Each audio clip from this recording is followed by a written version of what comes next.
Welcome to the Dare to Move podcast. I'm your host, Garrett Wood, and as a mindset coach, pilot in training, and visionary for hire, I hope this podcast gives you insights that not only impact your business and your personal life, but thus the world for the better.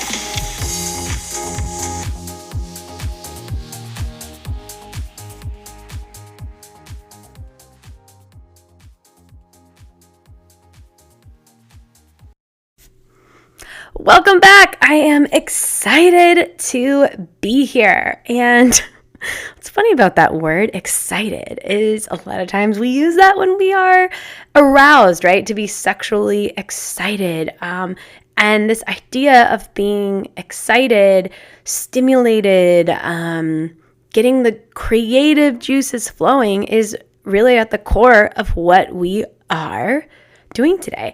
And it's funny because you guys might remember this, but I had a woman named Keneal Joyce on the podcast. She is out of somewhere in California. I'm totally forgetting where, but she's a very well-known executive coach and consultant. And a lot of what we talked about in our podcast was about how she does check-ins and how she really taps into sexual energy when she's doing anything in business. And it's funny that I'm just now remembering her as I sit down to record this, because as I look to my right at my notes, her name is not on there. So this example of me remembering her and tuning into the story she told about really being in a sexual energy is an example of what we're going to get into today. Because sexual energy, if I were to correct her or really explain what she meant, was sacral energy, which is the sacral chakra, which is the creative chakra. And we have to be in that energy space to create anything. So in sex, to create life; in business, to create a business, to create a new revenue stream, to create, a corporate culture, etc. So I'm assuming my parents aren't tuning into this because I haven't told them that I'm podcasting again. And it's sort of one of those awkward things if you're from the Midwest, which is like, oh, don't talk about sex, but here we are. So I want to run through this today. I only have 15 minutes because Jeff is watching Declan, who is officially eating food. That's crazy. I feel like I just gave birth and here he is eating oatmeal in the morning, so that's exciting. But today we're going to go through business and sex and really track the parallels between the two, because some of you may be here because you're like, you know what? I could use a better sex life. And someone else could be like, I need to figure out how to do more in my business or get creative in my business. Okay, so we're going to start with business because I think that's less, I don't want to say taboo, but more or less what a lot of people come here for. So when we think business, we think creation and we think innovation. Creation and innovation. So business is a creative process. And as mentioned, any creative process comes from the sacral chakra center. So the basic, most well-known chakras are root, which is at the base of your spine, then your sacral, then your solar plexus, which is like your stomach diaphragm area, your heart chakra, your throat chakra, your third eye, and then your crown chakra. For any of you who are like, Garrett, I have no idea what you're talking about, that's okay. Just think of them as energy centers. They spin, and it comes from the Eastern medicine world. If you go to an acupuncturist, they may talk about chakras. But for me personally, I started learning a lot about the chakra centers with my teacher, Alexandra Joy Smith, right before Declan was born, in a program that she's been running. And I had to pause.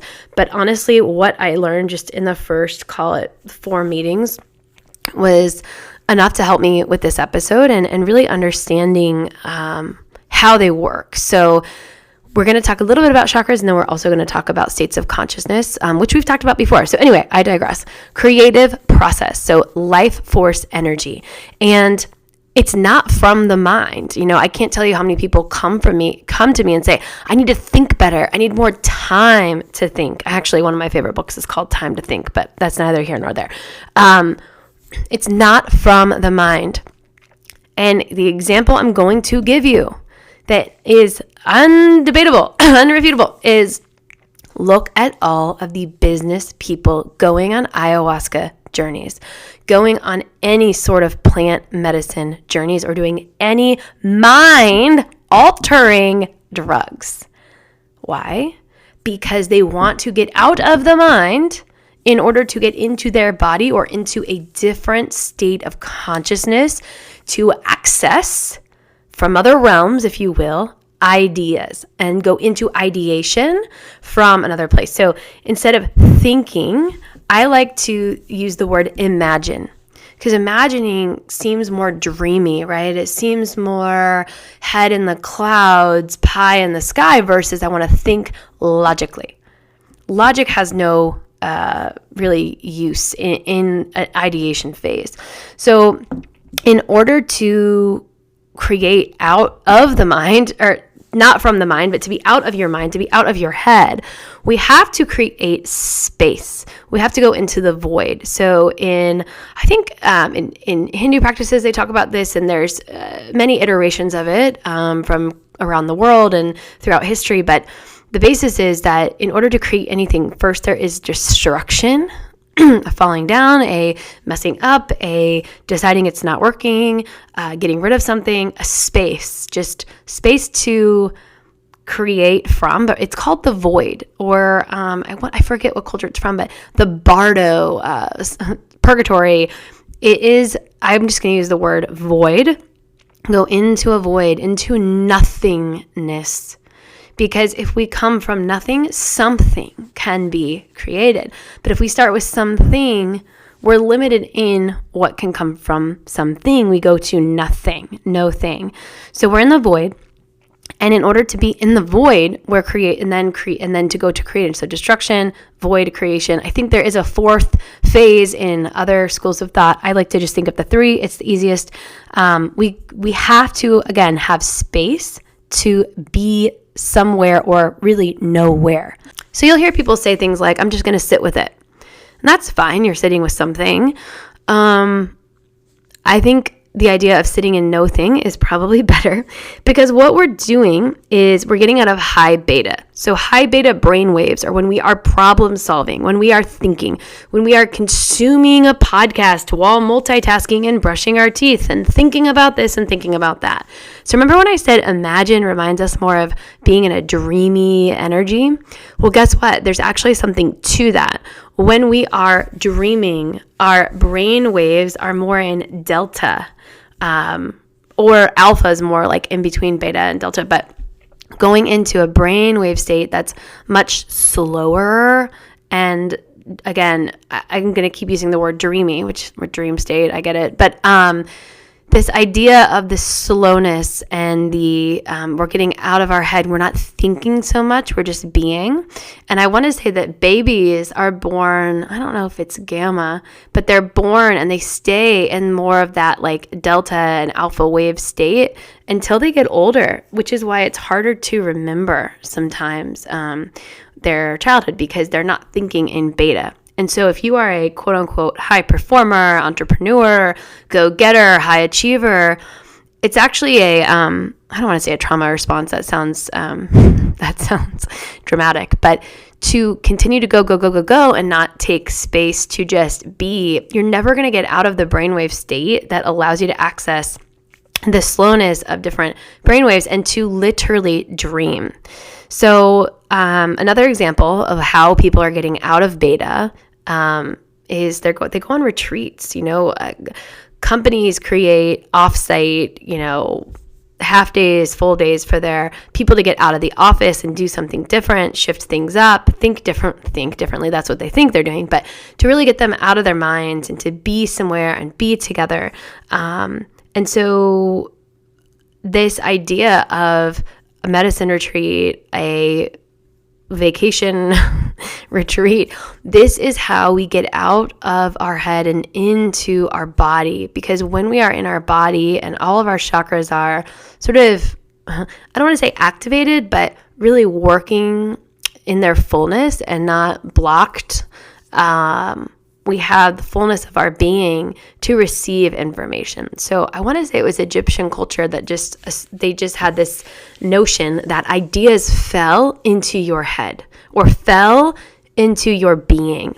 You're walking down the street and you just, oh my God, I think I should start a shoe company. And you didn't leave your house thinking, I'm going to go on a walk so that I can decide to start a shoe company. You just leave your house because that's something you're doing, because that's who you are as a being. You go to the pond to look at just look at the nature. And then all of a sudden this idea falls into your head. I've had this happen many times in my life, and it's always profound or not. Like it's not always profound. It's profound, or it's funny, or it's silly, or it's interesting. I wonder why that idea is coming to me. Sometimes we don't have to know why, but you should get a gut instinct of, ooh, I need to do that, or ooh, that's not for me. Either way, it's an idea that comes to you. Because we're not thinking, because our thoughts loop and loop and loop and loop. If we can get out of that loop, that's when we have access to other ideas to come in. So you're like, Garrett, how are you? We're getting off topic. We're getting out of sex. Let me continue. So I wanted to tell you, I have a lot of evidence and reasoning behind we're getting out of the mind, and here's why, right? The other thing about business is that it involves other people. Unless you are a solopreneur, you may be thinking, well, solopreneurs are not working with other people. Yeah, you are. You're hiring independent contractors, accountants. You have clients. Those are the other people. It is us and other, and it involves giving and receiving. So we have to think of how we give value and how we show up and how we, again, just are adding value and giving, and how other people are receiving that, right? So in a startup, you are going through ideating, and then as you test something, then you iterate, you change based on how people receive that information. You're constantly looking for feedback, right? So from a business standpoint, we know that we're creating, we know that we're innovating. And in order to do that, we have to be in a sort of space to be out of our mind, to have these ideas come to us. And let me tell you something, when we are, so again, business people listening are probably like, Garrett, I don't have time. I do not have time to do this. This is stupid. I'm just going to keep doing it my way because I can think fast and I can get things done. You're missing the forest for the trees. Is that the saying? I'm so tired right now. You're so addicted to that beta brainwave state. It's scary to think about the void. It's scary to go into nothing, to do nothing, to see what happens. That's called co-creation. But let me give your brain a little more kind of stuff to chew on here as to why you need to be in a different state of consciousness to truly create and innovate. Does anyone remember me talking like on repeat about the book Stealing Fire in 2018 when I started this podcast? I think it was Kevin Mullen suggested it first. He was my guest. Then I read it and continued to talk about it. So they talk about the flow state and how any great thing that has been achieved, accomplished, ideated, created, innovated comes from a flow state, because the prefrontal cortex of the brain that filters, that says, no, that's not going to work, that's not logical, or don't say that, don't do that, it goes offline. And when you're in a flow state, which we can access a lot of times through sport, through play, through dream waves, there's certain qualities. So I want you to picture surfing or snowboarding or painting or singing, or if anyone else has their own individual way that they access a flow state, you know the following. Flow has an essence of timelessness. You don't understand a ticking clock. That's why 30 seconds can feel like an hour. Imagine a surfer, you're like, oh my God, they're going to fall at any second. When they're on the wave, it could feel like an eternity, and it could feel like a blink of an eye at the same time. And their body is just moving in flow so that they can't even, they couldn't in a calculated way perform that. There's no routine, right? So there's a timelessness. You get lost in a book. Well, a book's not the best example, but you get lost in nature, you get lost in music, you get lost, right? It's this idea of, I don't know what time it is, I don't know what day it is. You have a richness to it. Everything feels so activating, so engulfing. you can really take in with all of your senses this experience. There is a selflessness to it. You are unaware of your ego and the I that you think you are, the I that I think I am. It's I'm everywhere and nowhere at the same time. Selflessness, timelessness, a richness, and then finally effortlessness. You don't have to push or grind or hustle. It's just happening. It's just, you're just going with it. And anyone who's had an amazing sexual experience will now say, oh, I get it, Garrett. That's what you're talking about, right? So we have flow state in sex as well. And so what I just described, how great art is created, how great music is created, these are very creative endeavors. And we can argue that business can happen the same way. If you've had a great idea, it could have happened in the bedroom. It could have happened while you're snowboarding. It's happening when you aren't in your ego, the I that you think you are, how you differentiate yourself from others. You're in really a void of selflessness, of timelessness, of effortlessness, of richness. That is when we can truly create. So I like stealing fire because for people who like evidence and proof and maybe biology and science, they're going to say, oh, here's a lot of good data as to explain the flow state. Now, me personally, that's not how my brain works. I prefer to look at it from a spiritual side, which would be the states of consciousness. So we're still a little bit on business here, but on the states of consciousness, I've said this a million times, but in case you're new, I'm going to explain the way that I have been taught the states of consciousness. I know Deepak Chopra has a very similar, I don't think these are from him.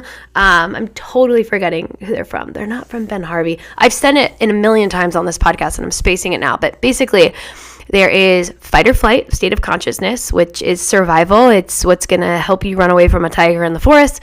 There's reactive. You react to a hot pan. You react to your baby crying or your child falling over. You go over and catch them. They're both very important, right? But not a place we really want to be living in because of the chemical cocktails that are released when we are in those states of consciousness. Because as you and I both know, you better have adrenaline surging through your body if you have to run from a tiger or a mountain lion, right? So fight or flight, reactive. Then we have restful awareness. This is when you feel safe. You feel maybe comfortable. You feel able to observe your life and really be the observer. Because you better believe that if you have to run from a mountain lion, you're not going to be like, wow, in this moment, I'm observing the fact that I am running from a tiger. No, you're going to be just in your body running from a tiger, right? And so restful awareness is really where we can access higher levels of consciousness because we're safe. Our needs are met. Nothing is activating us or triggering us from the outside world. So if we can get to a place of restful awareness, which involves space, right? If you're rushing through traffic and trying to digest a podcast and texting a friend at the same time or scrolling Instagram or worrying, aka anxiety, aka not feeling safe about your boss or a presentation or what a friend said to you or how you look in the mirror, you are not going to be able to be restfully aware, and therefore you don't have the space in your life to create anything. So from a levels of consciousness standpoint, we have to be at least in restful awareness in order to access higher levels of consciousness. So above restful awareness is intuition. Intuitively, if you can get to restful awareness, you might have an intuition to go into town for no reason. I just feel like I need to go into town. And you drive into your city center, whatever, and then you meet someone that's your new business partner, right? Like intuition can really guide us, but we can't do that if we're not in restful awareness. Above that is higher guidance. So for very spiritual people, they might say listening to God or hearing a voice from an angel or just being sacredly guided, not sacredly, higher guidance, higher self, really listening to your true north, etc. And above that is creative. And above that is higher guidance from, your God in a very profound way. So creative consciousness is a very quote unquote higher level of consciousness that we have to be able to slip up into from a space of no thing, from a space of really being in, you could call it surrender, but going into that void. And it does take a lot of courage. The person who's done ayahuasca, I haven't, but I can imagine it takes a lot of courage to step into that space. Now, people do it because it's an easier access point, because the medicine's helping you versus you getting there too. But again, my teacher, Alexandra, she always says, if you figure out what this really means and understand how it works, you don't need plant medicine to access this stuff. And I have some personal experience of stillness that has lent itself to some plant medicine like ahas. I wouldn't say they're as powerful yet. I'm still working on it, but I've definitely have had some medium-sized aha. So again, states of consciousness. We want to get to a creative level of consciousness. So that is how we do anything creative or innovative in business. And the way it parallels sex is, let's go back to that flow state, timelessness, being in the richness of the experience and the selflessness, like you're melding together into one. People will describe sex that way. It's effortless. Like we all know when you've had a bad kiss, right? You're like, ugh, I just want this to stop. I want to go home. This is awkward. You don't want to have to try. And similarly with sexual experiences, it's like uncomfortable, right? And a good, true sexual, creative process is effortless. It's selfless. It's timeless, and it's rich, right? So we can really attribute that to our sacral energy center. It is our life force. Literally in a woman, our sacral centers in men and women is right where essentially a woman's uterus is. We literally create life from that center. We can't get pregnant with our mind, right? We can't be like, okay, body, just go get pregnant. Your mind can't do it. Your throat chakra can't do it. Your heart can yearn for a baby and not create it. Male or female, if you aren't really truly tapping into that sacral energy place. And so we know that trauma, injury, like sexual trauma, like spiritually, physically, mentally, emotionally, all different types of trauma can impact that sacral energy center, or leaky energy, if you will. Like if we don't feel worthy, we can give too much, and sexually or in a business, if the CEO doesn't feel worthy, not charge enough, and nothing gets creative because we aren't in our worthiness and our deservingness. And a womb healing ceremony or understanding how to reclaim your power, again, sexual trauma healing, those are all topics for another time. And to be honest, you can find some wisdom in this podcast on the trauma part of it. We had Ashley Sonson on, I want to say last April or May, who talked all about what is trauma and how do we get through our trauma. Really incredible episode. But right now, for the sake of time, when we think about sex, which is creative, as is business, true creation, it is creative life force, and it is connection to the divine. So we understand that if we look at the levels of consciousness to really access that true creative consciousness, it is all the way up high on the levels of consciousness. And a lot of people will say that it is a divine experience. Like when you orgasm, you are truly tapping into the fullness of the spiritual access we can get, which is how and why, from a spiritual lens, you can create a baby. But how many of you feel like your business is your baby? How many of you? I mean, I think the first time I said I felt pregnant before I was like actually pregnant with the baby was when I was pregnant with my book. But what is writing? It is a creative experience. I felt so pregnant. But guess what? The idea came to me in a moment, in an instance of staring into space. I was staring into space at the white walls of my old Back Bay apartment. I was like, I'm going to write a book. And it wasn't like, my ego was like, I should write a book so that I can sell 1 million copies and Not saying my ego didn't get involved at parts of my writing process and parts of my publishing process and promotion process. However, the instant I knew I was going to do it, it hit me like a destiny, like Jeff, my sexual partner, my fiance. When I met Jeff, it was just this quiet, yes, that's him. It's your person. And I know it might sound crazy, but it's the truth. I met him. I knew I was going to marry him the day I met him. We consider our anniversary to be the day that we met, because we were a blind date. We met. Our blind date was our first date, is our anniversary, because we just knew. And if you are able to surrender your ego's desires of what it thinks it needs and go into like, this is what I don't need anything. I'm going to surrender everything. Surrender. I think Alexandra called it surrendered intentionality, because you set your intention. So like intention, I want to make $1 billion, or this company is going to make $1 billion, or I'm going to solve world hunger. My intention is to grow as a soul. Whatever the intention is, set it and forget it. Surrender it. The I that I think I am, my ego is not in charge here. There is something divinely orchestrated that is bigger than me. And if you have had a baby, or you have gotten someone pregnant, or you've been impregnated, you know that during that pregnancy, you don't get to decide what hair color is made. You don't get to, I guess in some cases, if you did some incredible genetic work, for the most part, even if you did that, you don't get to say, all right, it's Wednesday, November 2nd, time to grow those fingernails.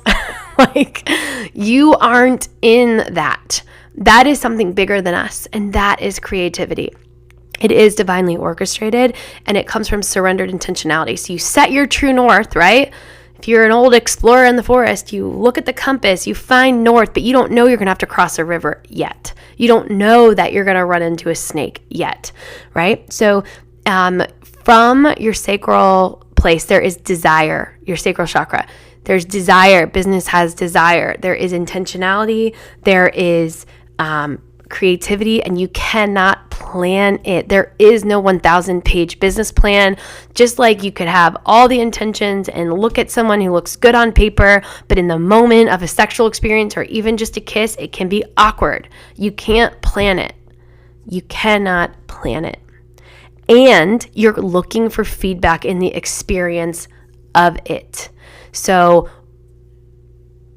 the initial kernel of an idea of a I'm figuring it out I'm trying to figure out the idea, the ideation, the imagination, the instance where you decide, you go into sex, that you can't plan for. However, once it happens and you're in the act of creative, you do need feedback, right? So feedback about your idea from a business partner, or feedback from your sexual partner. And it is cyclical. And there's destruction, void, and creation. So I like looking at these things from an energy standpoint, because everything is energy. And that's why I pulled two things that are, pretty prominent in our lives, right? You either work for a business, you start a business, you want to start a business, a certain business pays you. It's how we earn money. And sex is how we create life. And I like to look at these two things that are intricately intertwined or parallel, if you will, because it helps us understand energy and where our creativity comes from. So I can't tell you what to take from this episode, but I do want you to remember that from an energetic standpoint, it is your sacral energy center. It is creative, and it needs space of nothing. It takes courage to go into that space of nothing, into that void. And my hope is that you dare to do that. So I've got to go take care of Declan, but thank you for tuning in today. And as always, dare to move.